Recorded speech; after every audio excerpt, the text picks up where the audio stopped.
Hello everyone, good evening. তো আজি আমি জানিম অসমৰ ইতিহাসৰ থাৰ্ড পাৰ্ট শাল বংশৰ পৰা। আমি আগৰ দুটা ভিডিঅ'ত বৰ্মন বংশ আৰু পৌৰাণিক ইতিহাসখিনি গম পাইছিলো। আজি আমি শাল বংশৰ পৰা ষ্টাৰ্ট কৰিম। আৰু মই এই দুদিন ক্লাছ ল'ব পৰা নাই কাৰণ মোৰ হাতখনৰ এটা সৰুকে এক্সিডেণ্ট হ'ল। মানে মই অলপ প্ৰেক্টিছ কৰি আছিলো, প্ৰেক্টিছ কৰোঁতে আপোনাৰ স্লিপ খাই পেলাই পৰি পেলাই অলপ জইণ্টত অলপমান লৰি গ'ল। সেইকাৰণে মানে হাতটো প্লাষ্টাৰ কৰা হৈছে, চ' ক্লাছ ল'ব পৰা নাই। তো আজিৰ পৰা আমি শাল বংশৰ পৰা ষ্টাৰ্ট কৰিম। তেন্তে আহক।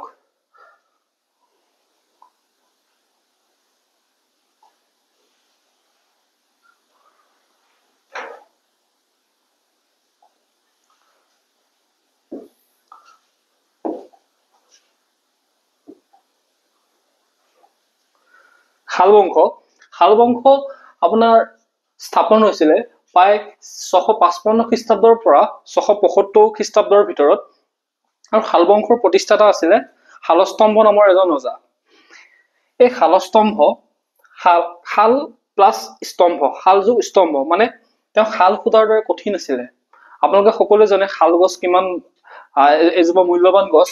এই শাল গছৰ দৰে তেওঁ মানে শাল সূতাৰ দৰে তেওঁ শক্তিশালী আছিলে, সেয়ে তেওঁক শালস্তম্ভ বুলি কোৱা হৈছিলে।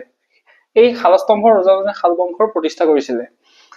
শাল বংশৰ শাল ৰজাৰ বিষয়ে আমি জানিব পাওঁ যে ৰত্নপালৰ বৰগাঁও লিপিত তেওঁক ম্লেচ্ছধীনাথ বুলি কোৱা হয়। ম্লেচ্ছধীনাথ। ম্লেচ্ছ শব্দটোৰ অৰ্থ তলতীয়া জনজাতি বা অভিধানত পোৱা মতে পশ্চিমৰ পৰা অহা এটা বিদেশী জনজাতি, এনেকুৱা ধৰণে পোৱা যায়। বা ম্লেচ্ছসকল, তল লোকসকল যিসকলক ম্লেচ্ছ বুলি কোৱা হয়, এনেধৰণৰ অভিধানিক অৰ্থ পোৱা যায়।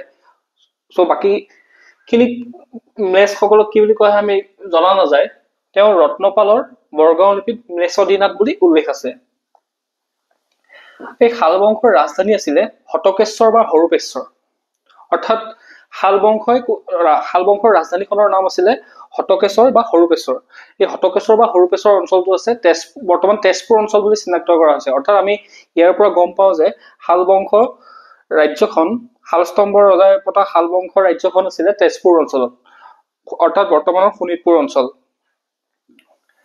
শাল বংশৰ ৰজাসকলে হেটুকা চুলিম বা হটুকা নামৰ দেৱী এগৰাকীক আৰাধনা কৰিছিলে। অৰ্থাৎ সেই দেৱীগৰাকীক তেওঁলোকে যথেষ্ট মানিছিলে। সেই দেৱীগৰাকীক তেওঁলোকে যথেষ্ট পূজা অৰ্চনা কৰিছিলে। সেইবাবে সেই দেৱীগৰাকীৰ নামৰ পৰাই তেওঁলোকৰ ৰাজধানীখনৰ নাম হটকেশ্বৰ বা হৰূপেশ্বৰ হোৱা বুলি জানিব পৰা যায়। তো আমি ইয়াতে গম পালো যে শাল বংশৰ প্ৰতিষ্ঠাতা আছিলে শালস্তম্ভ ৰজা। আৰু শালস্তম্ভক ৰত্নপালৰ বৰগাঁও লিপিত ম্লেচ্ছধীনাথ বুলি উল্লেখ আছে। শাল বংশৰ ৰাজধানীখনৰ নাম আছিল হটকেশ্বৰ বা হৰূপেশ্বৰ। আৰু এই হটকেশ্বৰ বা হৰূপেশ্বৰ ক'ত আছে? বৰ্তমান তেজপুৰ অঞ্চলত। আৰু তেওঁলোকে দেৱী হটুকা বা হেটুকা চুলিম, তেওঁলোকৰ দেৱী আৰাধ্য দেৱী তেওঁলোকে হটুকা বা হেটুকা চুলিমক আৰাধনা কৰিছিলে। সেয়ে তেওঁলোকৰ ৰাজধানীখনৰ নাম হটকেশ্বৰ বা হৰূপেশ্বৰ নামেৰে আমি জানিছিলো। তো নেক্সট ৰজা হৈছে শ্ৰী হৰ্ষদেৱ। শ্ৰী হৰ্ষদেৱে শাসন কৰিছিলে 725 পৰা 750 খ্ৰীষ্টাব্দলৈ, অৰ্থাৎ 725 পৰা 750 খ্ৰীষ্টাব্দলৈকে শ্ৰী হৰ্ষদেৱ নামৰ শাল বংশৰ ৰজাজনে শাসন কৰিছিলে। এই হৰ্ষদেৱ শাল বংশৰ আটাইতকৈ শক্তিশালী ৰজা। তেওঁ নেপালৰ লিচ্ছবীৰ ৰজা দ্বিতীয় জয়দেৱৰ পশুপতি লিপিত তেওঁক গৌৰাদী কলিংগ কুশলপতি বুলি বৰ্ণনা কৰা আছিল। অৰ্থাৎ হৰ্ষদেৱক নেপালৰ ৰজা জয়দেৱৰ পশুপতি লিপিত তেওঁক কি নামেৰে জনা গৈছিল? গৌৰাদী কলিংগ কুশলপতি। মানে তেওঁ যে যথেষ্ট শক্তিশালী আছিল, এই নামটোৰ দৰে তেখেতৰ শক্তিৰ কথা সেই সময়ৰ তেওঁৰ ৰাজ্যখনৰ তেওঁৰ আধিপত্যৰ বিষয়ে আমি জানিব পাৰো। শ্ৰী হৰ্ষদেৱৰ বিবাহ মিত্ৰতা হৈছিল জয়দেৱৰ জীয়ৰীৰ লগত। তো সেই লিপিতে সেই কথাখিনি লিখা আছে। এইখন নেপালৰ পশুপতি এপিগ্ৰাফ অৰ্থাৎ পশুপতি লিপি।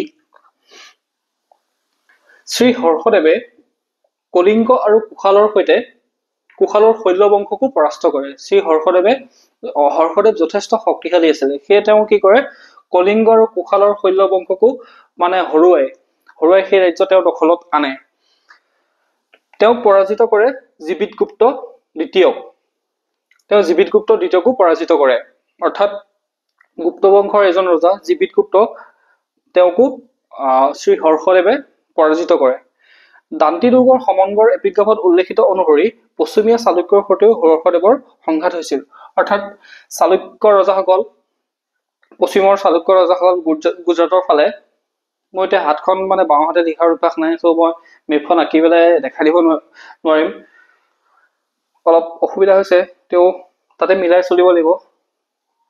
দান্তি দুৰ্গৰ সমন্বয়ৰ এপিগ্ৰাফত উল্লেখ অনুসৰি পশ্চিমীয়া চালুক্যৰ সৈতে হৰ্ষদেৱৰ সংঘাত হৈছিল। অৰ্থাৎ তেওঁ পশ্চিমীয়া সেই চালুক্যসকলৰ সৈতেও তেওঁ যুদ্ধ কৰিছিল। তেওঁ কামৰূপতে সীমাবদ্ধ নাছিল, তেওঁ সেইফাললৈকে তেওঁ ৰাজ্যসমূহ নিজৰ দখলত আনিবৰ কাৰণে ৰজাসকলৰ লগত তেওঁ যুদ্ধ কৰিছিল। অৱশেষত হৰ্ষদেৱক আঁতৰাই যশোবৰ্মন ৰজা হয়। অৰ্থাৎ হৰ্ষদেৱৰ পিছত যশোবৰ্মন নামৰ এজন ৰজাই কামৰূপ ৰাজ্যখন দখল কৰে। ঠিক আছে, এইখিনি বুজিলে। শ্ৰী হৰ্ষদেৱ, শালস্তম্ভৰ পিছত আহে শ্ৰী হৰ্ষদেৱ। শ্ৰী হৰ্ষদেৱৰ বিষয়ে জয়দেৱৰ, অৰ্থাৎ নেপালৰ এজন ৰজা আছিলে জয়দেৱৰ পশুপতি লিপিত তেওঁক কি বুলি জনায় যে গৌৰাদী কলিংগ কুশলপতি বুলি তেওঁক জনা যায়। তেওঁ কলিংগ আৰু কুশালৰ শৈল্য বংশক পৰাস্ত কৰে, অৰ্থাৎ এইসকল ৰজাৰ লগতো তেওঁ সংঘাত হৈছিলে। অৱশেষত হৰ্ষদেৱক আঁতৰাই কোন ৰজা হয়, যশোবৰ্মন বা যশবৰ্মন। ঠিক আছে,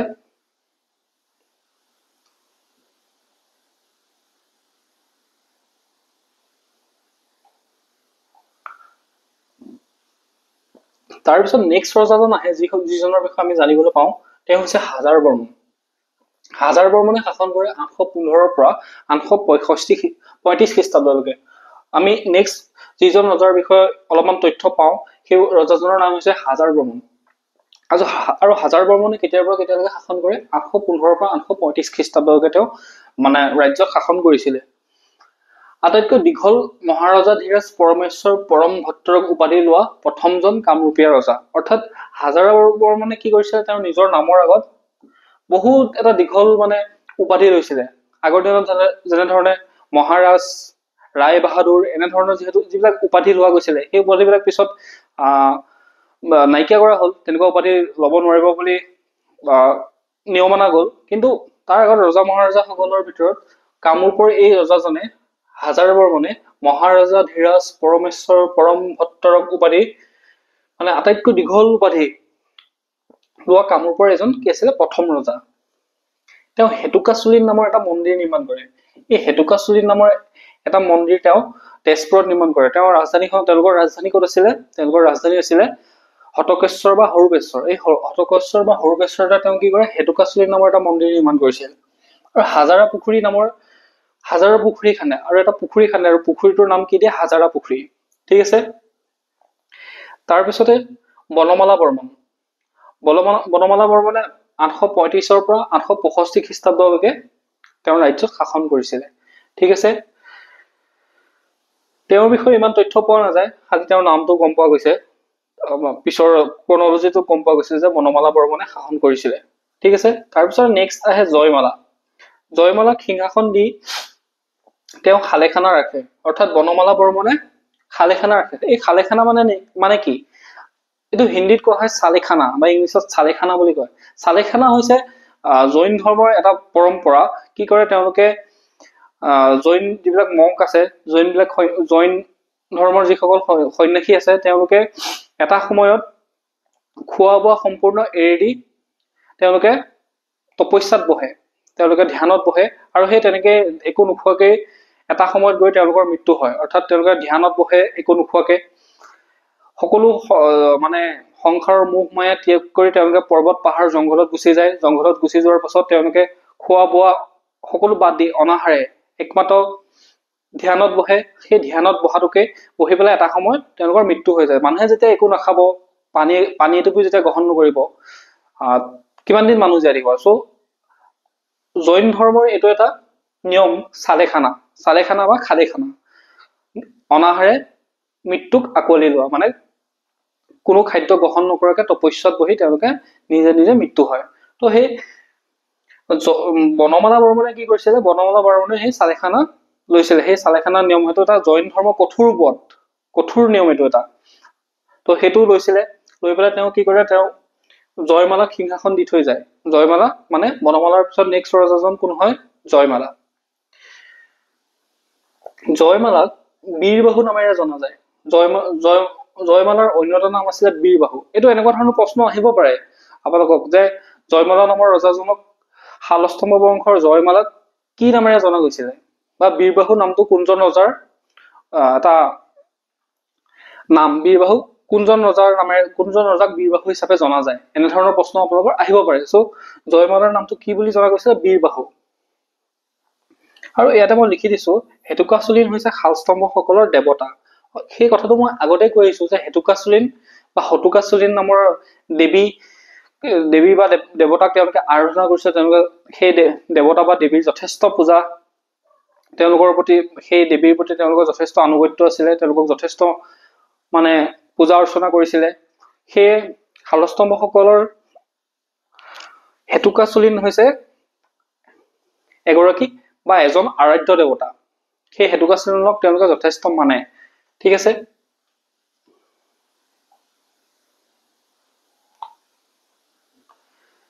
জয়মালাৰ পিছত নেক্সট ৰজাজন আহে ত্যাগসিংহ। ত্যাগসিংহ 970 পৰা 990 খ্ৰীষ্টাব্দলৈকে তেওঁ শাসন কৰিছিলে। তেওঁ কিমানৰ পৰা কিমান খ্ৰীষ্টাব্দলৈকে শাসন কৰিছিলে, 970 পৰা তেওঁ 990 খ্ৰীষ্টাব্দলৈকে শাসন কৰিছিলে। আৰু এই ত্যাগসিংহ হৈছে শালস্তম্ভ বংশৰ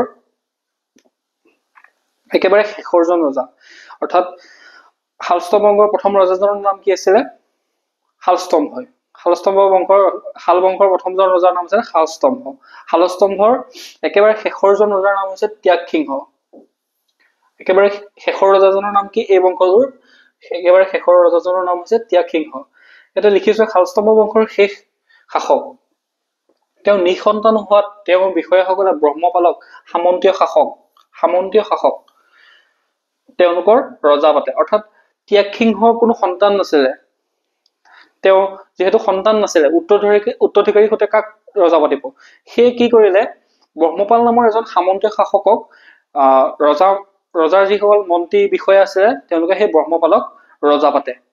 ঠিক আছে, ত্যাগসিংহ নিঃসন্তান হৈ মৃত্যু হোৱাত ব্ৰহ্মপালক সামন্তীয় শাসক মানে কি, সামন্তীয় শাসক মানে হৈছে আপোনাৰ সেই ধৰি লওক ত্যাগসিংহৰ ৰাজ্যখনৰ লগতে ত্যাগসিংহৰ তলতীয়া হৈ পেলাই কোনো এটা অঞ্চল শাসন কৰি আছিলে, সেইজনক সামন্তীয় শাসক বুলি কোৱা হয়। ঠিক সেইদৰে ত্যাগসিংহৰ ৰাজ্যখনৰ কোনো এটা অঞ্চল ত্যাগসিংহৰ তলতীয়া হৈ পেলাই ব্ৰহ্মপালে শাসন কৰি আছিলে। ব্ৰহ্মপালে কি কৰিছিলে, ত্যাগসিংহৰ তলতীয়া হৈ পেলাই শাসন কৰিছিলে। সেইবাবে ব্ৰহ্মপালে ত্যাগসিংহক কোনো ধৰি লওক কৰ খাজানা সেইবিলাক দিব লগা হৈছিলে সময়মতে। তেওঁ তলত থাকি পেলাই তেওঁ সেই অঞ্চলটোত শাসন কৰি আছিলে, সেয়ে তেওঁক সামন্তীয় শাসক বুলি কোৱা হয়।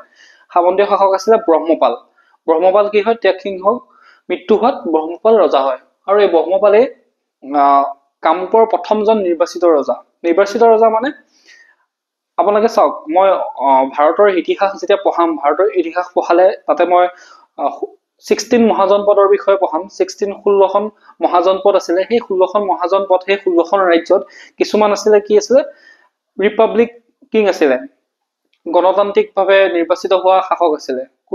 কিছুমান আছিলে ধৰি লওক পিতৃৰ ফালৰ পৰা পুতেক হৈছে, পুতেকৰ পিছত পুতেক হৈছে, এনেকুৱা শাসক আছিলে।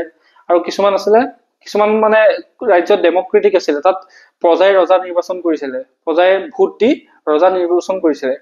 সেইকাৰণে ব্ৰহ্মপাল কি আছিলে, কামৰূপৰ নিৰ্বাচিত ৰজা। ব্ৰহ্মপালকো সেই ধৰণে নিৰ্বাচন কৰা হৈছিল। ইয়াতে কৈছো ন যে ত্যাগসিংহৰ যেতিয়া মৃত্যু হল, ত্যাগসিংহৰ মৃত্যু হোৱাৰ পাছত ব্ৰহ্মপালক সেই ৰাজ্যখনৰ বিষয়া মন্ত্ৰীসকলে বা অন্য প্ৰজাসকলে মিলি তেওঁক নিৰ্বাচন কৰিছিলে, ব্ৰহ্মপালক ৰজা পতা যাওক, তেওঁক নিৰ্বাচন কৰা হৈছিলে ন, সেইকাৰণে তেওঁক কি কোৱা হয়, কামৰূপৰ প্ৰথমজন নিৰ্বাচিত শাসক। মই ভাৰতৰ ইতিহাস পঢ়ালে আপোনালোকক 16খন মহাজনপদৰ বিষয়ে পঢ়াম সম্পূৰ্ণ মানে ডিটেইলছত। তাতে আপোনালোকে গম পাব কোনকেইখন আছিলে গণতান্ত্ৰিকভাৱে নিৰ্বাচিত হোৱা শাসক, কোনখন ৰাজ্যৰ পেট্ৰিয়াৰ্কেল মানে পিতৃৰ সূত্ৰে উত্তৰাধিকাৰী সূত্ৰে পোৱা গৈছিলে, পিতৃৰ পিছত পুত্ৰ, পুত্ৰৰ পিছত তেওঁৰ পুত্ৰৰ পিছত তেওঁৰ পুত্ৰ, এনেধৰণে পাই গৈছিলে। চ' আমি গম পালো যে শাল বংশৰ শেষজন ৰজা আছিলে ত্যাগ সিংহ। ঠিক আছে, ইয়াতে এটা কথা আছে, বিখ্যাত বেদান্ত সংস্কাৰবাদী শংকৰাচাৰ্যই এই সময়ত কামৰূপ ভ্ৰমণ কৰিছিল আৰু বিশিষ্ট তান্ত্ৰিক পণ্ডিত অভিনৱ গুপ্তাৰ সৈতে তৰ্কত অংশগ্ৰহণ কৰে। এই শংকৰাচাৰ্যৰ বিষয়ে আপোনালোকে হয়তো শুনিছে বা পঢ়িছে। শংকৰাচাৰ্য এজন বিখ্যাত বেদান্ত সংস্কাৰবাদী, বেদৰ সংস্কাৰবাদী। তেওঁ হিন্দু ধৰ্মৰ বাবে বহুতখিনি কাম কৰি থৈ গৈছে। শংকৰাচাৰ্যই 4খন পীঠ স্থাপন কৰিছিলে ভাৰতৰ 4টা স্থানত, 4 দিশত। সেই পীঠ কেইখনৰ নামকেইটা কি কি আপোনালোকে কমেণ্ট ছেকশ্যনত লিখিবচোন বাৰু। তেওঁ কি কৈছিলে এই সময়তে, ত্যাগ সিংহৰ শাসনৰ সময়তে তেওঁ শংকৰাচাৰ্য কামৰূপলৈ আহিছিলে। কামৰূপলৈ আহি পেলাই তেওঁ তান্ত্ৰিক পণ্ডিত অভিনৱ গুপ্তাৰ সৈতে ডিবেট কৰিছিলে। মানে তেওঁলোকৰ ধৰ্মৰ ভিত্তিত ধৰি লওক তেওঁলোকে ডিবেট কৰিছিলে যে নিজ নিজ ধৰ্মৰ তেওঁলোকে নিজৰ ব্যাখ্যা আগবঢ়াইছিলে। সেই শংকৰাচাৰ্য আহিছিলে। এইটো আহিব পাৰে যে কোন ৰজাৰ শাসনৰ সময়ত শংকৰাচাৰ্য বিশিষ্ট বা বিখ্যাত বেদান্ত সংস্কাৰবাদী শংকৰাচাৰ্য অসমলৈ আহিছিল। ঠিক আছে, শংকৰাচাৰ্য হৈছে কেৰেলাৰ ফালৰ মানে চাউথৰ ফালৰ এজন সংস্কাৰবাদী। কেৰেলাৰ ফালে আছিলে। মানে মেপখনত মই দেখাব পাৰিলোহেঁতেন, মেপখন মই এতিয়া আঁকিব নোৱাৰো হাতখনৰ কাৰণে, তাৰ বাবে প্ৰব্লেম হৈছে। ঠিক আছে, আমি শাল বংশৰ বিষয়ে পঢ়িলো। শাল বংশৰ বিষয়ে আমি ডিটেইলছত জানিলো। ইয়াতে মই যিখিনি কাহিনী জানো, যিখিনি ঘটনা জানো, সেইখিনি ঘটনা জানাকেইটাতো আপোনালোকক ক'বলৈ কৈছোৱেই।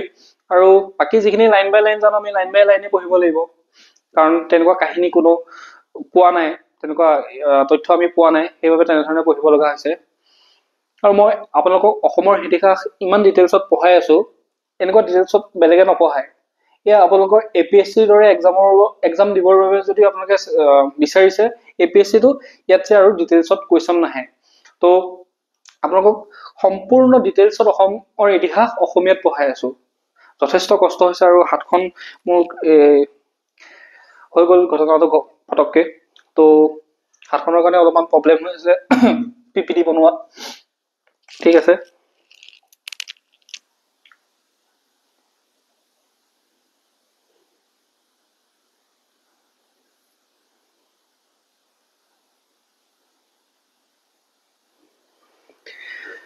তাৰপিছত আমি নেক্সট ৰাজ্যখনলৈ আহিছো। মানে পিছৰ বংশটো, শাল বংশৰ পিছৰ বংশটো হৈছে পাল বংশ।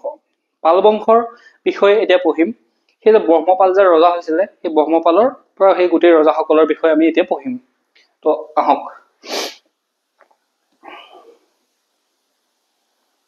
পাল বংশৰ প্ৰতিষ্ঠাতা কোন আছিলে? ব্ৰহ্মপাল। চাওক, পাল বংশ দুটা আছে। কেতিয়াবা কি হয়, ভাৰততো এটা পাল বংশই শাসন কৰিছিলে। ভাৰততো পাল বংশই শাসন কৰিছিলে, অসমতো পাল বংশই শাসন কৰিছিলে। অসমৰ পাল বংশৰ প্ৰতিষ্ঠাতা এজন আছিলে ব্ৰহ্মপাল, আৰু ভাৰতৰ যোনজনে পাল বংশৰ প্ৰতিষ্ঠা কৰিছিলে, সেই বংশৰ ৰজাজনৰ নাম কি আপোনালোকে জানেনে? শ্ৰী আৰম্ভ আছিলে। আপোনালোকে যদি জানে কমেণ্টত লিখিবচোন, মই কৈ নিদিওঁ বাৰু, চাওঁ আপোনালোকক জানে নে নাজানে। কেতিয়াবা আমাক কি কৰে, এইটো কনফিউজন হৈ যায় কেতিয়াবা যদি দি দিয়ে অসমৰ পৰীক্ষাবিলাকত যে পাল বংশৰ প্ৰতিষ্ঠাতা কোন আছিলে, তাতে অসমত যদি দিয়ে সেইটো 99% ব্ৰহ্মপালেই হ'ব। কিন্তু কেতিয়াবা মানে চাই ল'ব আপোনালোকে যে 4টা অপশ্যনত কি দিছে, সেই 4টা অপশ্যনৰ ওপৰত ভিত্তি কৰিহে ধৰি লওক এনচাৰটো কোনটো শুদ্ধ হ'ব কোনটো ভুল হ'ব আমি তেতিয়াহে গম পাম। যদি তাতে ব্ৰহ্মপাল নিদি পেলাই, ব্ৰহ্মপালৰ নামেই নিদি পেলাই যদি গোপাল শব্দটো দিয়ে, তেতিয়া সেই গোপাল হ'ব। মই কৈয়ে পালো বাৰু। তো ব্ৰহ্মপালে কি কৰিছিলে? পাল বংশৰ প্ৰতিষ্ঠা কৰিছিলে। পাল বংশৰ প্ৰতিষ্ঠা কেতিয়া হৈছিলে? 990 পৰা 1010। অৰ্থাৎ ব্ৰহ্মপালে 990 পৰা 1010 খ্ৰীষ্টাব্দলৈকে শাসন কৰিছিলে কামৰূপত। এই এৰিয়াটোত শাসন কৰিছিলে। ব্ৰহ্মপাল কামৰূপৰ প্ৰথম নিৰ্বাচিত শাসক। এই বিষয়ে মই অলপ আগতে আপোনালোকক কৈ আহিছো কেনেধৰণে তেওঁ নিৰ্বাচিত শাসক হ'ল। এই নিৰ্বাচিত শাসকৰ পিছত আমি বেলেগ তথ্য আৰু নাজানো। আমি এইটো জানো যে ব্ৰহ্মপাল আছিলে কামৰূপৰ প্ৰথম নিৰ্বাচিত শাসক। ঠিক আছে। ব্ৰহ্মপালৰ পিছত আহে ৰত্নপাল, আৰু ৰত্নপালে প্ৰায় 30 বছৰ তেওঁ শাসন কৰিছিলে কামৰূপত। 1010 পৰা 1040 খ্ৰীষ্টাব্দলৈকে তেওঁ শাসন কৰিছিলে। হাদপ্পকা নামৰ চহৰখন সুন্দৰ আৰু সুদৃঢ় কৰি ইয়াৰ নাম সলনি কৰি দুৰ্জয় ৰাখে। অৰ্থাৎ ৰত্নপালো যথেষ্ট শক্তিশালী ৰজা আছিলে, পাল বংশৰ এজন। ৰত্নপালতকৈও শক্তিশালী ৰজা আছে পাল বংশৰ, কম বাৰু মই আপোনালোকক ইয়াতে পঢ়াই গৈ থাকিম। কিন্তু ৰত্নপালো এজন শক্তিশালী ৰজা আছে। তেওঁ কি কৰিছিলে, এখন চহৰৰ হাদপ্পকা নামৰ এখন চহৰ, হাদপ্পকা নামৰ এখন চহৰ তেওঁ কি কৰিছিলে, ধুনীয়াকে একদম সুন্দৰ আৰু সুদৃঢ় কৰি, মানে গড় নগৰ এইবিলাক বনাই পেলাই তেওঁ কি কৰিছিলে, নদ নলা এনেকুৱা ধৰণৰ মানে এটা ধৰি লওক উন্নত এখন চহৰ কৰিছিলে আৰু সকলো ধৰণৰ ব্যৱস্থা থাকিব পৰা সেই সময়ৰ। তো সেই চহৰখনৰ হাদপ্পকা নামৰ চহৰখনৰ নাম তেওঁ কি ৰাখে, দুৰ্জয়া। ঠিক আছে। ৰত্নপালৰ বিষয়ে আমি ইমানখিনিয়ে জানো, ইয়াতছে আৰু বেছি অসমৰ ইতিহাসত আমি পঢ়িবলৈ পোৱা নাই। আৰু এইখনেই ইম্পৰ্টেণ্ট যে হাদপ্পকা নামৰ চহৰখন কোনজন ৰজাই দুৰ্জয়া নাম দিছিলে, বা দুৰ্জয় ৰাজ্য চহৰখন কোনে নিৰ্মাণ কৰিছিলে, তেতিয়া কি হ'ব এনচাৰটো, ৰত্নপাল। ঠিক আছে। ৰত্নপালৰ পিছত আহে ইন্দ্ৰপাল বা ইন্দ্ৰাপাল। তেওঁ কিমান বছৰ শাসন কৰিছিলে, 1040 পৰা তেওঁ 1065 খ্ৰীষ্টাব্দলৈকে তেওঁ শাসন কৰিছিলে। প্ৰায় তেওঁ 25 বছৰ শাসন কৰিছিলে। ৰাষ্ট্ৰকূটসকলৰ সৈতে বৈবাহিক মিত্ৰতা কৰে। এই ইন্দ্ৰপালে এইখিনিতে ৰাষ্ট্ৰকূট এটা ভাৰতৰ ইতিহাসত এটা আমি বংশ বহিবলৈ পাম, বা ভাৰতৰ ইতিহাসত ৰাষ্ট্ৰকূট নামৰ এটা বংশই এইখিনি শাসন কৰিছিলে। গুজৰাটৰ তলৰ এইখিনি ৰাষ্ট্ৰকূট নামৰ এটা বংশই শাসন কৰিছিলে। সেই ৰাষ্ট্ৰকূট বংশৰ লগত ইন্দ্ৰপালৰ বৈবাহিক মিত্ৰতা হৈছিলে, অৰ্থাৎ ৰাষ্ট্ৰকূটৰ কোনোবা ৰাজকুমাৰীক বিয়া কৰাইছিলে ইন্দ্ৰপালে। তো কোন ৰাজকুমাৰীক বিয়া কৰিছিলে, ৰাজ্যদেৱী। ৰাষ্ট্ৰকূটৰ ৰাজ্যদেৱী নামৰ ৰাজকুমাৰীক ইন্দ্ৰপালৰ লগত বিবাহ হৈছিলে। সেইকাৰণে কি কোৱা হয়, ৰাষ্ট্ৰকূটসকলৰ লগত ইন্দ্ৰপালৰ বৈবাহিক মিত্ৰতা হৈছিলে। ঠিক আছে। তেওঁ 32টা বিৰুদা ব্যক্তিগত উপাধি ব্যৱহাৰ কৰা বুলি বিশ্বাস কৰা হয়। কামৰূপৰ অলপ আগতে মই পঢ়াই আছো, কামৰূপৰ কোনজন ৰজা আছিলে, প্ৰথম ৰজা যে মানে বহুত দীঘলীয়া উপাধি লোৱা, সেই ৰজাজনৰ নাম কি আছিলে, পাহৰিলে, হাজাৰা বৰ্মন। তো হাজাৰা বৰ্মনৰ পিছত এইজন ইন্দ্ৰপালে তেওঁ 32টা উপাধি লৈছিলে। তেনেকুৱা পৰমেশ্বৰ, পৰম ভক্ত বা এনেধৰণৰ আৰু উপাধি লৈ পেলাই তেওঁ 32টা ইমানেই দীঘল উপাধি লৈছিলে। ঠিক আছে। আমি ইন্দ্ৰপালৰ বিষয়ে ইমানখিনি জানো।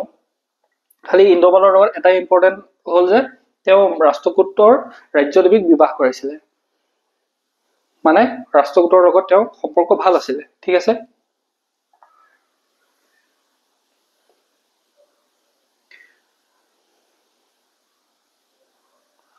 তাৰপিছত আহে গোপাল।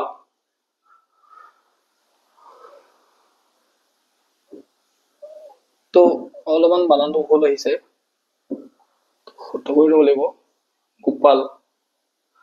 গোপাল প্ৰায় 1065 পৰা 1085 খ্ৰীষ্টাব্দলৈকে তেওঁ শাসন কৰে। আৰু এই গোপাল কোন, গোপাল হৈছে সেই ৰাজ্যদেৱী আৰু ইন্দ্ৰপালৰ সন্তান। গোপালৰ বিষয়ে বেলেগ একো তথ্য নাই, তেওঁ কাৰ সন্তান, ৰাজ্যদেৱীৰ সন্তান। ঠিক আছে। ইয়াতে লিখিয়ে দিছো মই, তেওঁ মাতৃ ৰাষ্ট্ৰকূট ৰাজকুমাৰী আছিল, অৰ্থাৎ ৰাজ্যদেৱী আছিল। তাৰ পিছৰ ৰজাজন আহে হৰ্ষপাল। হৰ্ষপালেও 10 বছৰমান শাসন কৰিছিলে, 1085 পৰা 1095লৈকে তেওঁ শাসন কৰিছিলে। ঠিক আছে। হৰ্ষপালৰ বিষয়ে বেলেগ আৰু তথ্য নাই। তাৰপিছত আহে ধৰ্মপাল। ধৰ্মপালে প্ৰায় 1095 পৰা 1120 খ্ৰীষ্টাব্দলৈকে তেওঁ শাসন কৰিছিলে। তেওঁ কিমান বছৰ শাসন কৰিছিলে, তেওঁ প্ৰায় 25 বছৰ শাসন কৰিছিলে। ঠিক আছে। ধৰ্মপাল হৈছে পাল বংশৰ আটাইতকৈ শক্তিশালী ৰজা, মানে তেওঁ যথেষ্ট শক্তিশালী ৰজা আছিলে পাল বংশৰ। বাকী যিসকল ৰজা পাইছো ব্ৰহ্মপাল, ইন্দ্ৰপাল, ৰত্নপাল, সেই সকলতকৈও ধৰ্মপাল আটাইতকৈ শক্তিশালী আছিলে তেওঁলোকতকে। তেওঁৰ দিনতে কি হৈছিলে, কালিকা পুৰাণখন ৰচনা কৰা হৈছিলে। কালিকা পুৰাণখন কোনে ৰচনা কৰিছিলে জানেনে বাৰু? কমেণ্টত লিখকচোন, মই নকওঁ বাৰু এইটো। কালিকা পুৰাণখন তেওঁ পৃষ্ঠপোষকতাতে ৰচনা কৰা হৈছিলে। কালিকা পুৰাণখন মানে বিখ্যাত পুৰাণ কালিকা পুৰাণ। তো এই কালিকা পুৰাণখন কাৰ দিনত ৰচিত হৈছিলে? ধৰ্মপাল। ৰাজধানী চহৰ কামৰূপ নগৰ, অৰ্থাৎ ধৰ্মপালৰ ৰাজধানীখনৰ নাম কি আছিলে? কামৰূপ নগৰ। আগৰ ৰাজধানীখন কি আছিলে? ক'ত ক'ত আছিলে পাহৰিলে নেকি? তেজপুৰত কি আছিলে? হৰুপেশ্বৰ বা হতকেশ্বৰ এনেধৰণৰ ৰাজধানী আছিলে। তো ধৰ্মপালৰ সময়ৰ ৰাজধানীখন কি আছিলে? কামৰূপ নগৰ, অৰ্থাৎ আমাৰ গুৱাহাটী অঞ্চলটোৱে তেওঁৰ ৰাজধানী আছিলে ধৰ্মপাল। ঠিক আছে, ধৰ্মপালৰ বিষয়ে আটাইতকৈ গুৰুত্বপূৰ্ণ তথ্যটো হ'ল যে তেওঁৰ দিনত কালিকা পুৰাণখন ৰচনা কৰা হৈছিলে। ঠিক আছে,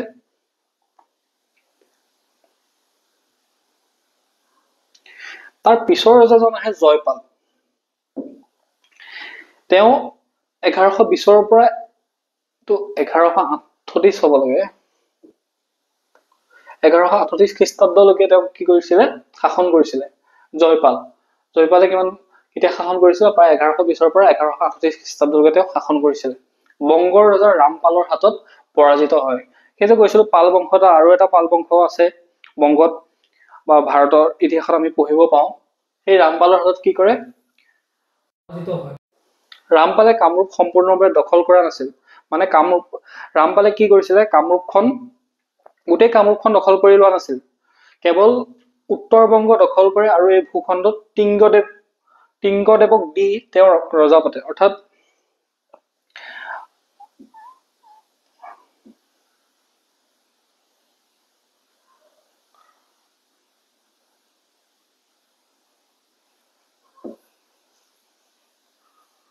এইখন যদি অসম হয়, এইখিনিতে বংগখন আছে। ঠিক আছে, ৰামপালে কি কৰিছিলে? অলপমান অঞ্চলহে লৈছিলে, এই অলপমান অঞ্চলহে কি কৰিছিলে? দখল কৰিছিলে এই জয়পালক পৰাজিত কৰি পেলাই। এই অঞ্চলখিনিত পৰাজিত কৰি পেলাই কি কৰে? ইয়াত টিংগদেৱ নামৰ এজন তেওঁৰ তলতীয়া ধৰি লওক শাসকক কি কৰিলে? এই অঞ্চলৰ শাসনভাৰৰ দায়িত্ব দিয়ে। ইয়াত তেওঁক স্থাপন কৰে। এই টিংগদেৱে কি কৰে? এই কৈছে ন, কামৰূপ সম্পূৰ্ণভাৱে দখল কৰা নাছিল। টিংগদেৱে এই অঞ্চলখিনি শাসন কৰিছিলে। বুজি পাইছে? টিংগদেৱৰ উত্তৰাধিকাৰী আছিল বৈদ্যদেৱ। অৰ্থাৎ টিংগদেৱৰ পিছত নেক্সট ৰজাজন কোন হয়? নেক্সট ৰজাজন হৈছে বৈদ্যদেৱ। টিংগদেৱৰ পিছৰ ৰজাজনৰ নাম কি আছিলে? বৈদ্যদেৱ কামৰূপ জয় কৰা প্ৰথমজন গৌড় শাসক। সেই গৌড়ময় ভাস্কৰ বৰ্মনৰ যি সময় মানে ভাস্কৰ বৰ্মনৰ এই ইতিহাসৰ ভিডিঅ'টোত ছেকেণ্ড ভিডিঅ'টোত ভাস্কৰ বৰ্মনৰ বিষয়ে পঢ়াইছিলো। ভাস্কৰ বৰ্মনৰ আৰু এজন ৰজাই কি কৰিছিলে? এই গৌড় শাসকজনক আক্ৰমণ কৰিছিলে। কোন আছিলে সেই ৰজাজন? গৌড়ৰ শাসক শশাংকক আক্ৰমণ কৰা ৰজাজন কোন আছিলে?